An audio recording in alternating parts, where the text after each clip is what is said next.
Hello students, आपके अपने channel में स्वागत है। आज के हम इस वीडियो के माध्यम से पढ़ने वाले हैं class 10th NCERT math exercise 1.1 के बारे में, क्योंकि हमने इसके पीछे के वीडियो में एक्सरसाइज 1.1 के बारे में बहुत सारे बेसिक कंसेप्ट को क्लियर किया था। लेकिन आज के हम इस वीडियो में कुछ क्वेश्चन को डिस्कस करेंगे। इसके पीछे वाले वीडियो में भी कुछ क्वेश्चन के डिस्कस किए थे और बहुत सारे बेसिक कंसेप्ट का क्लियर किए थे।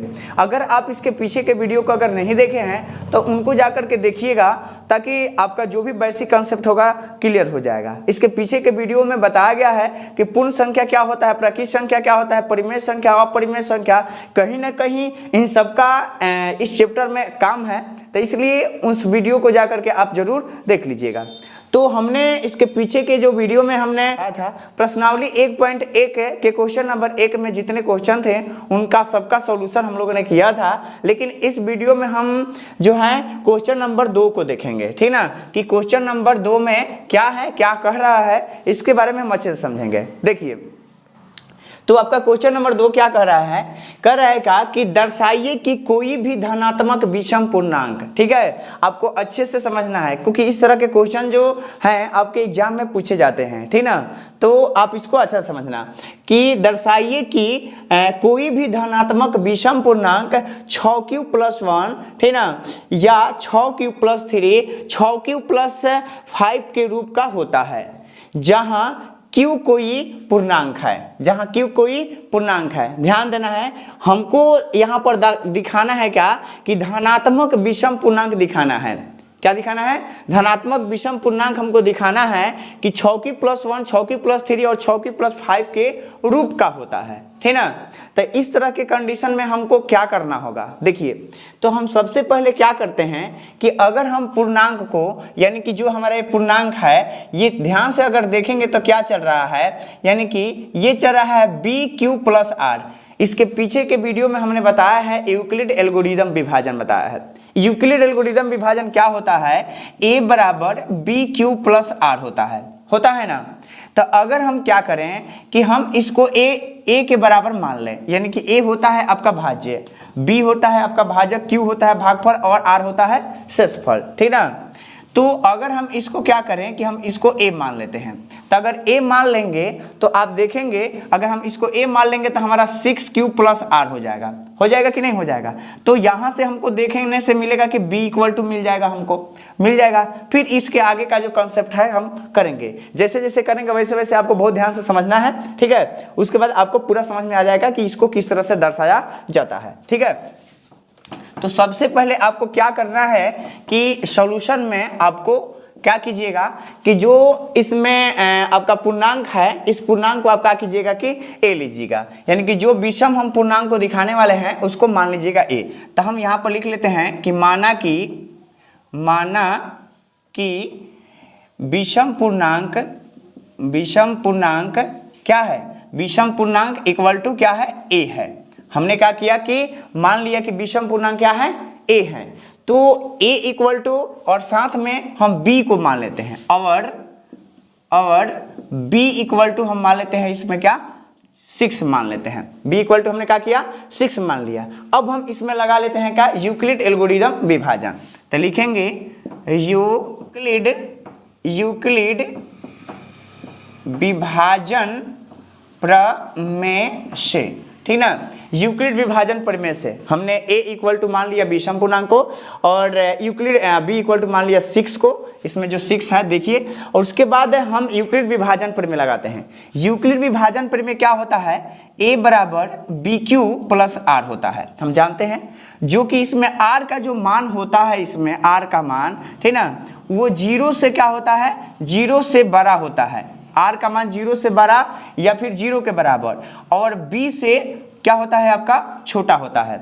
r का जो मान होता है 0 से बड़ा या 0 के बराबर, और b से जो होता है आपका r का मान छोटा होता है, ठीक ना, ये होता है। अब ये कहिएगा कि ये कैसे होता है। देखिए, अगर हम जब भी अगर किसी संख्या में अगर हम भाग देते हैं, किसी भी संख्या में अगर हम भाग देंगे, ठीक ना, तो अगर मान लीजिए कि हम यहाँ पर आपको दे दिए क्या 24 दे दीजिए, और यहाँ पर हमने क्या किया कि 5 दे दिया, तब 5 देता 5 का 20, यहाँ पर जब घटाएंगे तो कितना हो जाएगा 4 हो जाएगा। जैसे कि आप जानते हैं, इसके पीछे की वीडियो में हम बताया है कि इसको भाजक कहते हैं, इसको भाजक कहते हैं, इसको भाज्य कहते हैं। ये a हो गया और ये आपका हो गया आपका का b हो गया, और ये आपका का हो गया q हो गया, और शेषफल r हो गया, ठीक ना।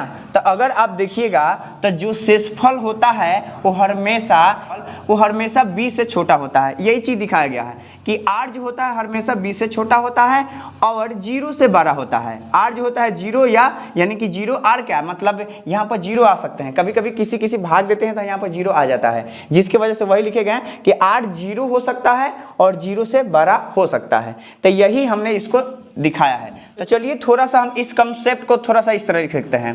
a इक्वल टू क्या है यहाँ पर 6 है, b का मान क्या है 6q है, और प्लस क्या है r है, और इस तरह से हम इसको जब लिखेंगे तो यहाँ पर हो जाएगा 0 से r का मान 12 होगा, और b का मान कितना है 6 है, तो हम यहाँ पर लिख लेते हैं 6 हो गया ना। यानी कि हमारा कंसेप्ट यही कह रहा है कि r का जो मान होगा b से छोटा होगा, b से छोटा होगा यानी कि 6 से छोटा होगा। 0 हो सकता है, 0 से बड़ा हो सकता है, और 6 से छोटा हो सकता है। तो हमारा r का संभवतः मान क्या होगा, तो हम लिखेंगे यहाँ पर r का जो मान होगा, यहाँ पर लिखेंगे अतः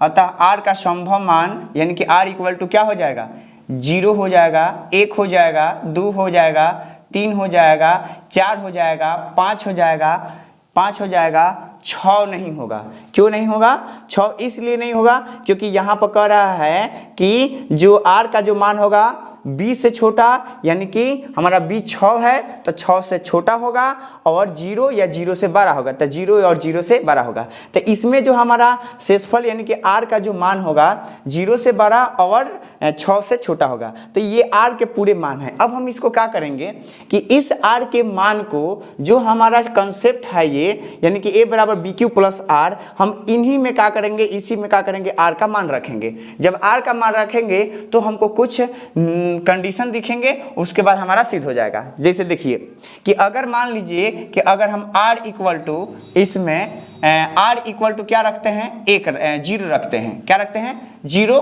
रखने पर, 0 क्या करने पर रखने पर, यानी कि r इक्वल टू 0 रखने पर। जब हम r के मान 0 रखेंगे तो यहाँ पर क्या हो जाएगा, ठीक ना, a इक्वल टू हो जाएगा 6q प्लस r का मान क्या है 0 है, r का मान क्या हो गया यहाँ पर आपका 0, ठीक ना। इसी तरह से अगर हम a इक्वल टू फिर r का मान अगर 1 रखें तो क्या हो जाएगा, r का मान 1 रखेंगे तो 6q प्लस 1 हो जाएगा, ठीक ना। इसी तरह से r का मान रखेंगे 2 तो यहाँ पर a इक्वल टू हो जाएगा क्या 6q प्लस 2 हो जाएगा, ठीक ना। इसी तरह से अगर a equal to 6q plus अगर r का मान रखते हैं क्या, यानी कि 3 रखेंगे तो 6q प्लस 3 हो जाएगा, और फिर इसी तरह से r का मान अगर रखेंगे हम क्या, यानी कि 4 रखेंगे तो क्या हो जाएगा 6q प्लस 4 हो जाएगा। इसी तरह से अगर r का मान रखेंगे हम 5 तो यहाँ पर हो जाएगा 6q प्लस 5। ये हमारा आ गया आपका क्या, ये हमारा पूरा आपका भाज्य आ गया, ये हमारे सारे पूर्णांक आ गए। क्या आ गए, यही हमारा पूर्णांक है। लेकिन हमको ये दिखाना है इस क्वेश्चन में कि हमारा जो धनात्मक पूर्णांक है इसके रूप में होता है, ठीक ना। विषम धनात्मक पूर्णांक जो है आपका 6q प्लस 1, 6q प्लस 3 और 6q प्लस 5 का रूप का होता है, ये हमको दिखाना है। ये कैसे समझ में आएगा, तो अब हम इसमें विषम संख्या को देखना है।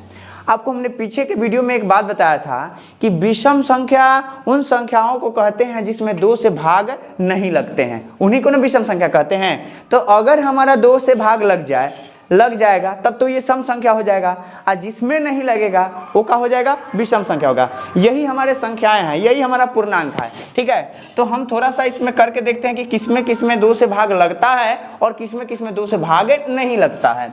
तो देखेंगे तो 6q में अगर हम 2 से भाग देंगे तो देखिए आराम से लग गया, 3 दूनी 6 यानी कि 3q आ गया, यानी कि इसमें 2 से भाग लग गया। इसका मतलब ये सम पूर्णांक है, हमको दिखाना है विषम पूर्णांक, ठीक है। थोड़ा नीचे वाला को देखते हैं। अगर इसको देखते हैं तो 6q प्लस 1 क्या इसमें 2 से भाग लगेगा, नहीं लगेगा, कभी नहीं लगेगा। ये दोनों में कोई भी चीज कॉमन भी नहीं है और ये एक प्रकार का क्या है आपका विषम पूर्णांक एक प्रकार का आपका विषम पूर्णांक है। अब इसको थोड़ा सा देखते हैं, हम इसको क्या कर सकते हैं, दोनों में से दो कॉमन काट लेंगे, दोनों में से दो कॉमन काटेंगे तो थ्री क्यू प्लस 1 हो जाएगा और फिर भाग देंगे 2 से, तो देखिए कट गया, यानी कि ये भी आपका कट गया 2 से। तो जिसमें 2 से भाग लगता है उसको क्या कहते हैं, सम संख्या कहते हैं। तो ये विषम पूर्णांक नहीं है, ये सम पूर्णांक है ना। थोड़ा सा इसको देखते हैं, थोड़ा सा इसको, ये दोनों में क्या कॉमन है, 3 कॉमन है। जब 3 कॉमन करेंगे तो 2q प्लस 1 हो जाएगा। अब बटा क्या हो जाएगा, यहां पर आपका हो जाएगा क्या, 2 से भाग देंगे तो क्या देखिए 2 से कट रहा है, नहीं कट रहा है, 2 से 3 कभी नहीं कटेगा। जब नहीं कटेगा तो ये कौन सा पूर्णांक होगा आपका, कौन सा, ये आपका विषम पूर्णांक हो जाएगा क्योंकि 2 से भाग नहीं लग रहा है। और इसी तरह से थोड़ा नीचे वाला को भी देख लेते हैं, ये दोनों में क्या कॉमन है, ध्यान से देखिए 2 कॉमन है, इसमें भी 2 कॉमन काटेंगे तो आपका 2q प्लस नहीं, यहाँ पर हो जाएगा 3q आप प्लस क्या हो जाएगा 2 और 2 से भाग दे करके देखेंगे तो देखिए कट गया, यानी कि इसमें भी भाग लग, इस पूर्णांक में भी भाग लग गया, तो ये आपका सम पूर्णांक हो गया, है ना। थोड़ा सा नीचे देखते हैं, तो नीचे देखिएगा आप देख रहे हैं इसमें कोई कॉमन नहीं है, इसका मतलब ये आपका विषम पूर्णांक है। तो अब इसमें विषम पूर्णांक कौन कौन है, तो जिसमें आपका भाग 2 से लग गया, जिसमें आपका 2 से भाग लग गया वो आपका सम पूर्णांक, और जिसमें 2 से भाग नहीं लगा उसमें आपका सम पूर्णांक। तो यहाँ पर देखिए 2 से भाग लगा है, ये आपका सम पूर्णांक, ये नहीं लगा है, ये आपका विषम पूर्णांक। ये आपका क्या है, इसमें 2 से भाग लग गया है सम पूर्णांक, इसमें 2 से भाग नहीं लगा है तो ये आपका विषम पूर्णांक। ये इसमें आपका 2 से भाग लग गया है, ये सम पूर्णांक, इसमें नहीं लगा है, ये आपका विषम पूर्णांक। तो यहाँ पर तो खुद दिखाई दे रहा है, हम दिखा चुके हैं यहाँ पर कि देखिए हमारा जो पूर्णांक है 6q प्लस 1, ठीक ना, 6q प्लस 3, उसके बाद 6q प्लस 5 के रूप का हो गया, यहाँ पर हो गया ना। तो थोड़े से हमको एग्जाम में अच्छे मार्क्स लेने के लिए कुछ हिंदी के कंसेप्ट यहाँ पर लिखने पड़ेंगे। क्या लिखना पड़ेगा, तो देखिए यहाँ पर हम लिखेंगे कि यहाँ a के मान 6q या 6q प्लस 2 या 6q प्लस 4 में 2a के गुणनफल है। क्या है, 2a गुणनफल है। मैंने जो आपको समझाया है उसी चीज को आपको यहाँ पर हिंदी में लिखा गया है, ठीक ना, कि यहाँ पर जो आपका है 6q में आपका 2 कॉमन था, ठीक है, 2 कॉमन था जो कि आपका कट गया था, ठीक है। उसके बाद 6q प्लस 2 में भी आपका 2 कॉमन था और 2 से भाग लग गया था। 6q प्लस 2 या 6q प्लस 4 में 2 गुणनखंड थे और 2 से भाग लग गए थे, तो इसलिए ये आपका सम पूर्णांक है। जबकि आपका 6q प्लस 1, 6q प्लस 3 और 6q प्लस 5 में 2 गुणनखंड नहीं था, यानी कि इसमें 2 से भी भाग नहीं लगे थे। जब 2 से भाग नहीं लगे थे तो ये क्या हो गया था, आपका विषम पूर्णांक हो गया। तो यहाँ पर थोड़ा सा इस कंसेप्ट को यहाँ पर लिखना पड़ता है ताकि हमको एग्जाम में अच्छे मार्क्स मिल सके। उम्मीद करते हैं कि इन सारे कंसेप्ट को आप समझ लिए होंगे। तो चलिए इसके बाद के क्वेश्चन को अब हम देखते हैं कि इसके बाद में कौन सा क्वेश्चन है। तो चलिए थोड़ा सा इसके आगे का क्वेश्चन को देखते हैं, ठीक ना। इसके आगे का क्वेश्चन नंबर 3 को अगर आपके पास बुक होगा तो थोड़ा सा इस बुक के क्वेश्चन को थोड़ा सा ध्यान से पढ़िएगा, ठीक है। इसमें भी कुछ नहीं है, बहुत ही इजी क्वेश्चन है, थोड़ा सा समझ लीजिएगा तो ठीक रहेगा। देखिए कह रहा है कि किसी परेड में 616 सदस्यों वाली एक सेना की टुकड़ी को 32 सदस्यों वाले एक आर्मी बैंड के पीछे मार्च करना है। कहता है कि दोनों समूहों को समान संख्या वाले स्तंभों में मार्च करना है और उन स्तंभों को अधिकतम संख्या आपको ज्ञात करना है। ध्यान दीजिए, अधिकतम संख्या आपको ज्ञात करना है, यानी कि जिसमें मार्च कर सकते हैं, ठीक है। देखिए इस क्वेश्चन में आपको क्या दिया गया है, इस क्वेश्चन में आपका दिया गया है सदस्यों की संख्या दिया गया है और सेना में बैंड सदस्यों की संख्या दिया गया है, ठीक है। आपको 2 संख्याएं हैं, क्या है, 2 संख्याएं हैं और ये 2 संख्याओं में आपको ज्ञात करना है आपका क्या, उस अधिकतम स्तंभ को ज्ञात करना है जिससे मार्च कर सकते हैं, ठीक ना। यानी कि ये एक प्रकार का वही सबसे हाईएस्ट कॉमन जो यानी कि महत्तम सप्रतक ही, इसको भी ज्ञात करना है। आपको 2 संख्या दिया गया है तो आपको कुछ इस प्रकार से लिखना होगा कि सेना की टुकड़ी के सदस्यों की संख्या 616 और एक को क्या कीजिएगा कि ए मान लीजिएगा और जो सेना के बैंड में सदस्यों की जो संख्या है उसको बी मान लीजिएगा। यानी कि जो बड़े संख्या उसमें दिखाई दे रहे हैं उसको ए मान लेना है, छोटे संख्या को बी मान लेना है। आपको क्या करना है कि इसका एचसीएफ निकालना है। अगर आप इसका एचसीएफ निकालते हैं तो आपको इसका आंसर मिल जाएगा, ठीक ना। तो हमने क्या किया कि जो बड़ा वाला है उसको ए मान लिया और छोटा वाला है उसको क्या किया, बी मान लिया, ठीक ना। अब चलेंगे यूक्लिड एल्गोरिथम विभाजन से चलेंगे। लिखेंगे यूक्लिड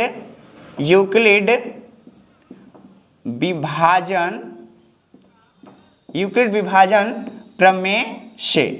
यूक्लिड विभाजन प्रमेय से, यूक्लिड विभाजन प्रमेय क्या होता है? a बराबर बी क्यू प्लस आर होता है, यही ना होता है? a बराबर बी क्यू प्लस आर, हम लोग इसका एचसीएफ ज्ञात कर लेंगे, आंसर हो जाएगा। ठीक है, तो a बराबर बी क्यू प्लस आर इसके पीछे के वीडियो में हमने बताया है, ठीक ना, कि a बराबर बी क्यू प्लस आर क्या होता है। और इस पर हमने 2-3 सवाल भी इस पर बनाए हैं, किस तरह से महत्तम समापवर्तक के यूक्लिड विभाजन एल्गोरिथम का प्रयोग करके बनाया जाता है, हम इसके पीछे के वीडियो में बताए हैं। अगर नहीं देखे तो उसको देख लीजिएगा। ठीक है, तो चलिए हम यहाँ पर भी बता देते हैं कि किस तरह से यूक्लिड एल्गोरिथम विभाजन का प्रयोग करके हम एचसीएफ ज्ञात करते हैं। ठीक है, तो हमने क्या किया है कि जो बड़ी संख्या है उसको a ले लिया और छोटी संख्या को b ले लिया। ठीक ना, अब यहाँ पर a का मान है, हम रख देते हैं 16 हमने रख दिया, और यहाँ पर b का मान कितना है? 32 है। अब यहाँ पर हमको क्या करना है? इसको चरणबद्ध लिखना है। चरणबद्ध यानी कि q कहाँ से आएगा? तो मैंने बताया था कि आप सहूलियत के लिए आपके टीचर जिस तरह से पहले 5वीं 6ठी में जिस तरह से आपको सिखाए हैं उस तरह से निकालिएगा। कैसे? ऐसे भाग विधि द्वारा। ऐसे क्या कीजिएगा, क्या कि सबसे पहले जो बड़ा है आपको उसको अंदर डाल देना है 616, और जो छोटा है उसको क्या करना है? यहाँ पर आपको लिख देना है 32। ये जाएगा आपका 19 मर्तब में, यानी कि अगर हम 32 में 19 से गुना करेंगे तो इतना तो नहीं आएगा, लेकिन इसके हम करीब जा सकते हैं। तो कितना करीब जाएंगे? तो ये हो जाएगा हमारा, आएगा 608 आएगा। क्या आएगा? 608। जब इसको घटाएंगे तो 16 में से 8 गया, 8 हो जाएगा 0 0 0, और ये कट जाएगा। यहाँ पर हमको 8 मिल रहा है। अब हमने क्या किया कि इसको घेर लिया और इसको क्या किया? हमने 32 उठा दिया। अब यहाँ पर हमारा भाजक हो गया 8, अब हम इसको भाग देते हैं, ठीक ना, और चौका 32। देखिए यहाँ पर कट गया, और इन्हीं चीज़ों को हमको क्या करना है? यहाँ पर थोड़ा सा चरणबद्ध कर देते हैं। आपको वहाँ पर बताया जाता है क्या कि इसका एचसीएफ क्या होता है? 8 होगा। कैसे? कि जो अंतिम भाजक होता है, जो अंतिम भाग को कटा देता है भाज्य को, वही हमारा एचसीएफ होता है। तो हम इस चीज़ को यहाँ पर ऐसे लिख सकते हैं। पहले का स्टेप के लिए 19, यानी कि 32 में 19 से गुना करेंगे, और शेषफल क्या है इसका? 8 है। अब इसके बाद क्या करेंगे क्या कि हम यहाँ पर 32 को लेकर के आएंगे। ठीक है, और यहाँ पर हो जाएगा 32, 8 हो जाएगा, 8 गुने और चौका 32 प्लस 0। अब इसमें हमारा इसलिए एचसीएफ इसका क्या हो रहा है? एचसीएफ हमारा कितना हो गया? 8 हो गया। तो आप हिंदी में यहाँ पर लिख सकते हैं कि अतः शतंभों की अधिकतम संख्या क्या है? 8 है। ठीक है, यही आपका 3 नंबर का क्वेश्चन है। ये हमारा जो था 3 नंबर का सॉल्यूशन था। ठीक है, उम्मीद करते हैं कि इस क्वेश्चन को समझे होगे। तो इसके बाद का जो हमारा क्वेश्चन है ये है क्वेश्चन नंबर 4। क्वेश्चन नंबर 4 हमारा क्या कह रहा है कि यूक्लिड विभाजन प्रमेयिका का प्रयोग करके दर्शाइए कि किसी भी धनात्मक पूर्णांक का वर्ग, याद रखना, किसी भी धनात्मक पूर्णांक का वर्ग जो है m के लिए 3m+1 के रूप का होता है। आप संकेत में भी आपको इसको दिया गया है कि संकेत में आप ले सकते हैं का कि 3q + 1 3q + 2 कह रहा है कि ले लेने के लिए, और इनका वर्ग करके आपको इसको दिखा देना है 3m और 3m+1। समझ रहे हैं ना? और हमको किसका प्रयोग करना है इसमें? यूक्लिड विभाजन प्रमेयिका का, यानी कि यूक्लिड एल्गोरिथम विभाजन प्रमेयिका का प्रयोग करके हमको क्या करना है? 3m और 3m+1 दिखाना है। कैसे? कोई पूर्णांक को, यानी कि उनको वर्ग करके। समझ रहे हैं ना? तो चलिए हम सबसे पहले हम क्या करेंगे, इस तरह के क्वेश्चन को अगर हमको दर्शाना हो, दिखाना हो, तो हम सबसे पहले क्या करेंगे, इसमें मान लेंगे कि माना कि a कोई धनात्मक पूर्णांक है, कोई a धनात्मक पूर्णांक है। आपको हिट्स में आपको दिया गया है, यही दिया गया है कि आप ले सकते हैं 3q या 3q + 1 या फिर 3q + 2 आप ले सकते हैं, और इनको वर्ग करके हमको इस रूप का दिखा देना है। ठीक है, तो चलिए हम इसको किस प्रकार से दिखाएंगे, देखिए यहाँ पर बोर्ड पर। ठीक है, तो सबसे पहले हम क्या करेंगे कि हम मान लेते हैं कि कोई धनात्मक पूर्णांक हमारा क्या है, यानी कि a है, और हम b मान लेते हैं क्या? 3 मान लेते हैं। b क्या लेने पर? 3 लेने पर। तो हमारा पर यहाँ पर हो जाएगा यूक्लिड एल्गोरिथम विभाजन से कि अगर हमारा पूर्णांक धनात्मक पूर्णांक a है तो लिखेंगे इसलिए यूक्लिड विभाजन एल्गोरिदम में से, यानी कि हम लिख लेंगे कि यूक्लिड विभाजन प्रमेय से। अब हमारा यूक्लिड विभाजन प्रमेय क्या होता है? क्या होता है यूक्लिड विभाजन प्रमेय? अगर हमारा पूर्णांक a है तो a बराबर बी क्यू प्लस आर होता है, यानी कि भाज बराबर भाजक गुने भागफल जोड़ शेष। और यहाँ पर हमको b क्या लेना है? 3 लेना है। क्या लेना है? b3 लेना है। तो यहाँ से हमारा क्या हो जाएगा? तो ये यूक्लिड विभाजन एल्गोरिथम ये हो गया जहाँ, यहाँ पर लिखेंगे कि जहाँ हमारा जो r का जो मान होता है, r का मान वो 0 से बड़ा होता है। r का मान क्या होना चाहिए? 0 से बड़ा। और b का जो मान अब b से क्या होता है? आपका छोटा होता है। यहाँ पर जो है हमारा r का मान क्या होगा? 0 या 0 से बड़ा होगा और b के मान से r का मान छोटा होगा। यानी कि हम यहाँ पर ऐसे दिखा सकते हैं कि r का जो मान होगा, यानी कि b का मान क्या है? 3 है ना, तो 3 लेंगे। यानी कि r का जो मान होगा 3 से छोटा होगा और 0 और 0 से बड़ा होगा। तो यहाँ पर अगर देखा जाए तो हमारा r का मान क्या होगा? 0 या 0 से बड़ा, तो एक हो जाएगा 0 और दूसरा का हो जाएगा 1 और 2, और 3 से छोटा लेना है तो 1 0 1 2 3 होगा। हमारा r का मान क्या होगा? 0 1 2 3 होगा। तो चलिए अब हम इसके बाद क्या करते हैं कि हम a में रखते हैं। तो सबसे पहले ये जो हमारा एल्गोरिदम है,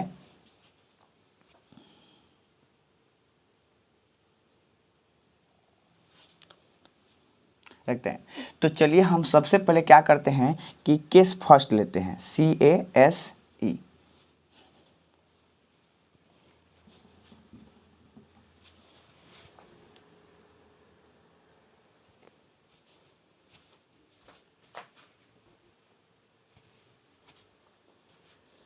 होते हैं, ठीक है, लेते हैं। तो चलिए हम सबसे पहले क्या करते हैं? केस फर्स्ट लेते हैं, ठीक है। केस फर्स्ट में हमको क्या करना है? सबसे पहले r इक्वल टू 0 रखेंगे। क्या रखेंगे? इसमें जो है हम r इक्वल टू क्या रखेंगे? 0 रखेंगे। तो a इक्वल टू हमारा b का मान क्या है? 3 है, तो हम लिख लेंगे 3q प्लस r। तो r का मान हमारा क्या है? r का मान हम एक बार 0 रख लेते हैं, ठीक है। जब r का मान 0 रखेंगे, 0 रखने के बाद आप भूलिए नहीं कि सवाल आपका क्या कह रहा है, आपको हिट्स में भी ये बात कह रहा है, ठीक ना, कि आपको क्या करना है कि जो पूर्णांक आप ले रहे हैं उन पूर्णांकों का वर्ग करना है। क्या करना है? वर्ग करना है। यानी कि हमको यही दिखाना है कि वो धनात्मक पूर्णांक का वर्ग जो है 3m और 3m+1 के रूप का होता है। तो हमको यहाँ पर क्या करना है? इसका हमको वर्ग करना पड़ेगा। हमने यही किया है कि इस जो यूक्लिड एल्गोरिथम विभाजन का जो हमारा प्रमेय है, इस प्रमेय में हमने b का मान रख दिया क्योंकि b का मान 3 लिए थे, और q प्लस r का मान एक बार हम क्या करते हैं? 0 रखते हैं। रखने के बाद आप क्या कीजिएगा? क्या कि इसको वर्ग कीजिएगा। क्या कीजिएगा? वर्ग कीजिएगा। तो यहाँ पर आप लिख सकते हैं कि दोनों तरफ वर्ग करने पर जब आप दोनों तरफ वर्ग कीजिएगा तो आपको क्या मिलेगा? ऐसे मिलेगा a का स्क्वायर और यहाँ पर हो जाएगा आपका 3q। ऐसे भी 0 का कोई वैल्यू नहीं होता है, तो यहाँ पर हो जाएगा 3q का स्क्वायर। 3q का क्या हो जाएगा? यहाँ पर स्क्वायर। अगर यहाँ पर देखा जाए तो हमको क्या मिलेगा? यहाँ पर मिलेगा 3 का 9। क्या मिलेगा? 9q का स्क्वायर। अगर हम इसको क्या करें कि हम इसको चाहे तो हम ऐसे लिख सकते हैं। कैसे? 3 इंटू 3q के स्क्वायर लिख लेंगे, क्योंकि यहाँ पर फिर से अगर गुना करते हैं तो 3 के 9q के स्क्वायर हो जाएगा, ठीक ना। अगर हम यहाँ पर देखें तो यहाँ पर जो है हमारा 3q स्क्वायर, तो यहाँ पर हम क्या करेंगे? ले लेंगे यहाँ m इक्वल टू हम ले लेते हैं क्या? 3q के स्क्वायर, ठीक है। ध्यान दीजिए, हमने यहाँ पर क्या किया कि मान लिया कि m इक्वल टू हमने क्या लिया? 3q के स्क्वायर। जब 3q के स्क्वायर हमने m ले लिया तो यहाँ पर हमको क्या मिल जाएगा? a स्क्वायर इक्वल टू मिल जाएगा 3, और मैंने m के बदले में क्या लिया है? 3q के स्क्वायर, यानी कि 3q के स्क्वायर में m लिया, तो यहाँ पर हमको मिलेगा a square equal to 3m, ठीक है। उसी तरह से हम क्या करेंगे? उसी तरह से सेम टू सेम इसी तरह से हम क्या करेंगे कि एक बार r का मान हम 1 रखेंगे, यानी कि r का मान 1 रखने पर, ठीक है। अगर आप r का मान 1 रखिएगा फिर क्या होगा? r का मान जब आप 1 रखिएगा, इसी में रखना है, इसी परिमेय, तो a इक्वल टू यानी कि 3q प्लस 1 रखना है। r का मान 1 रख दिए। अब फिर से हम इसका क्या करेंगे? वर्ग करेंगे। लिखेंगे यहाँ पर कि दोनों तरफ वर्ग करने पर। आप दोनों तरफ वर्क कीजिएगा। जब दोनों तरफ वर्क करेंगे तो ये हो जाएगा ए स्क्वायर और ये हो जाएगा 3q आप +1 का द होल स्क्वायर। अब ये क्या मांग रहा है यहाँ पर आप ध्यान से देखिएगा तो ये ओपन करने के लिए कह रहा है a + b the whole square. तो आपने तो पहले भी इस चीज़ को सीखा है कि a + b the whole square किस तरह से किया जाता है। कैसे किया जाता है, आप तोड़ दीजिए a + b the whole square पर। फॉर्मूला होता है कि 3a square plus 2ab 2ab का मान 1 प्लस b स्क्वायर यानी कि 1 का स्क्वायर। थोड़ा सा इसको आगे बढ़ा लेते हैं, ये हो जाएगा 9q का स्क्वायर प्लस 3 दूनी 6q और प्लस 1 होगा। अब इसमें इन दोनों में देखते हैं क्या कॉमन है। इन दोनों में देखिएगा अगर ध्यान से तो इन दोनों में कॉमन है आपका यानी कि 3 कॉमन है। ठीक है, तो यहाँ से आपको क्या करना है 3 कॉमन काट लेना है। जब हम 3 कॉमन काटेंगे तो यहाँ पर क्या हो जाएगा 3 के 9 यानी कि 3q का स्क्वायर और प्लस यहाँ पर हो जाएगा 2q और ये +1 ज्यों का त्यों। अब हम यहाँ पर क्या करते हैं आपका कि यहाँ ले लेते हैं, लिखेंगे कि जहाँ हम ले लेते हैं m = हम इसको ले लेते हैं, m के बदला इसमें इसको ले लेते हैं 3q का स्क्वायर प्लस 2q हमने ले लिया m के बदला में। तो हमारा यहाँ पर a स्क्वायर = क्या मिल जाएगा 3, इसके बदला में हमने पूरा क्या ले लिया है m ले लिया है। तो यहाँ पर हो जाए 3m और फिर लास्ट में क्या है +1। तो यहाँ पर हमारा क्या मिल गया a स्क्वायर = क्या मिल गया a स्क्वायर = 3m + 1 मिल गया। ठीक ना, फिर हम इसी तरह से क्या करेंगे ठीक ना कि लिखेंगे कि जब r = आपकी क्या रखना है 2 रखना है। r = क्या रखने पर 2 रखने पर। तो अगर हम r = 2 रखेंगे तो क्या हो जाएगा, किस में रखेंगे 2, यहाँ पर देखिए इसी में।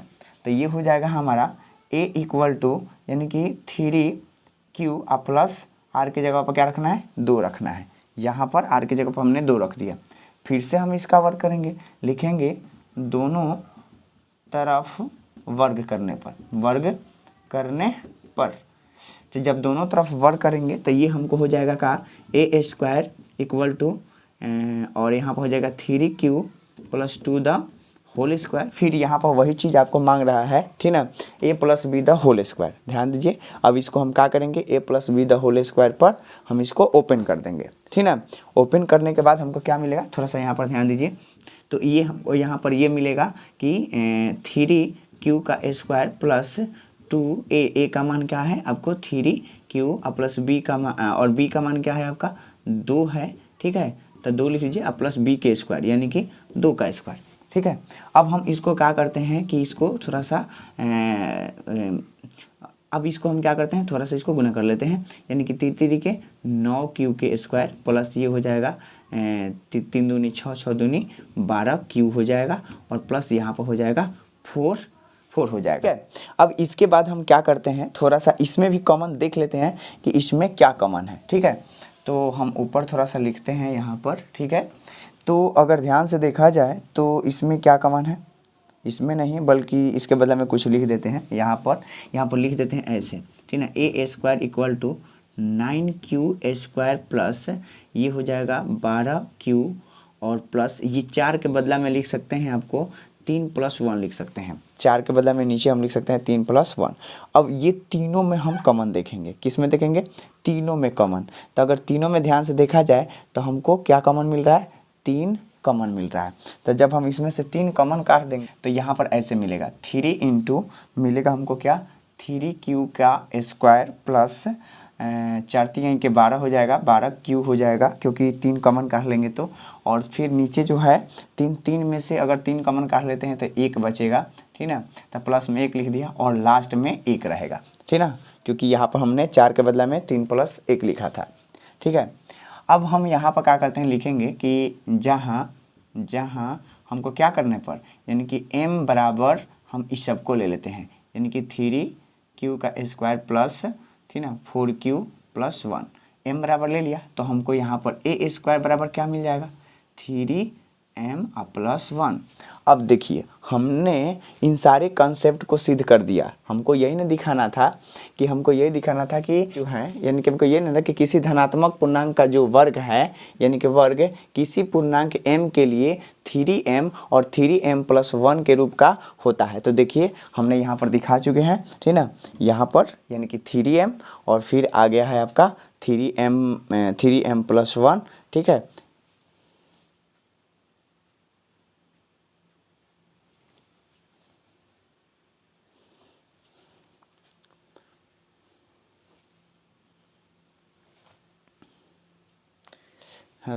तो देखिए हमने यहाँ पर दिखा चुका है, ठीक ना।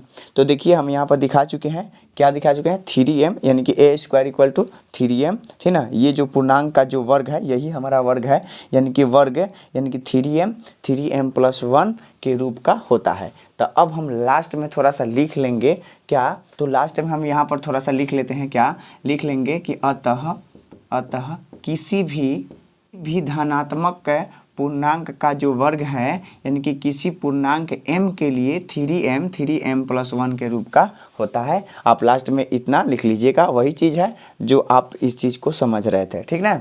यानी कि इसको लास्ट में थोड़ा सा लिख लीजिएगा। अगर इतना आप बनाते हैं एग्जाम में तो आपको पूरा फुल मार्क्स मिलेगा। तो इसी तरह से इसके बाद एक और क्वेश्चन है जो कि सेम टू सेम इसी प्रकार से है, लेकिन सिर्फ उसमें घन कहा जा रहा है।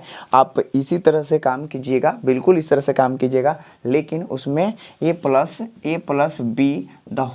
का फॉर्मूला वो मांगेगा। तो आपको तो याद ही होगा a+b²। इस पर क्या कीजिएगा, उसको तोड़ लीजिएगा और इसी तरह से कॉमन काढ़िएगा, m का मान इसी तरह से लीजिएगा, बिल्कुल आपका आकर के बैठ जाएगा। तो वो भी हो जाएगा। अगर नहीं आएगा तो कोई बात नहीं है, आप कमेंट कीजिएगा, हम उसके लिए भी एक वीडियो बना देंगे।